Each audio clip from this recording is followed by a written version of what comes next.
ఈ ఆలయం వెనక ఉన్న కృషి చూస్తే ఎవరైనా విస్తుపోవలసిందే. అసలు ఈ ఆలయం చాలా మందికి తెలియదు. వెంకటేశ్వర స్వామి గారు చేసిన కృషి అమోఘం, అద్భుతం. ఈ ఆలయాన్ని కనీసం మన టీవీ ఛానల్స్ కూడా ఎప్పుడు చూపించినట్లు నాకైతే కనపడలేదు. అసలు ఈ గుడి రహస్యం తెలిస్తేనే విస్తుపోతారు. ఇక అక్కడికే వెళ్లి ఈ ఆలయాన్ని దర్శిస్తే మళ్లీ తిరిగి రావాలని కూడా అనిపించదు. అంతటి శక్తివంతమైనటువంటి ఆలయం ఈ భువనేశ్వరి మాత ఆలయం. నేపాల్ గండకీ నది నుంచి తెప్పించిన 3000కు పైగా అరుదైన సాలగ్రామాలున్నాయి.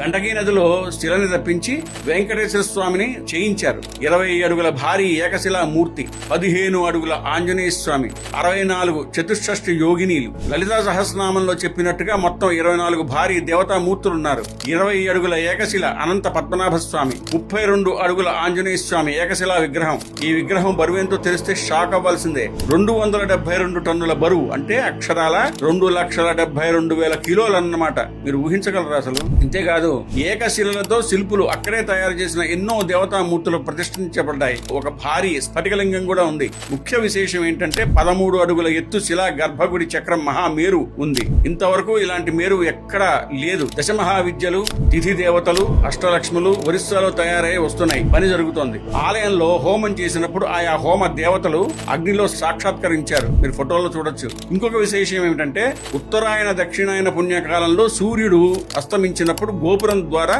ఆ కిరణాలు బయటికి వస్తాయి. కేరళలో అనంత పద్మనాభ స్వామి గుడి తర్వాత కిరణాలు దర్శించేది ఇక్కడే. మెయిన్ దేవత భువనేశ్వరి మాత. ఈ ఆలయం చిత్తూరు జిల్లా మదనపల్లి భువనేశ్వర్ నగర్ లో ఉంది. ఈ క్రెడిట్ అంతా కూడా శ్రీ వెంకటేశ్వర స్వామి గారికే దక్కుతుంది. తప్పకుండా వెళ్లి కలవండి. మీకు తెలియని ఎన్నో అద్భుతాలు చెప్తారు ఆయన. గత 24 సంవత్సరాలుగా ఆయన ఎంతో కృషి చేసి తన సొంత డబ్బుని ఖర్చు చేసి ఈ గుడిని నిర్మాణం చేశారు. తప్పకుండా దర్శించవలసిన ఆలయం. జయ శ్రీరామ్.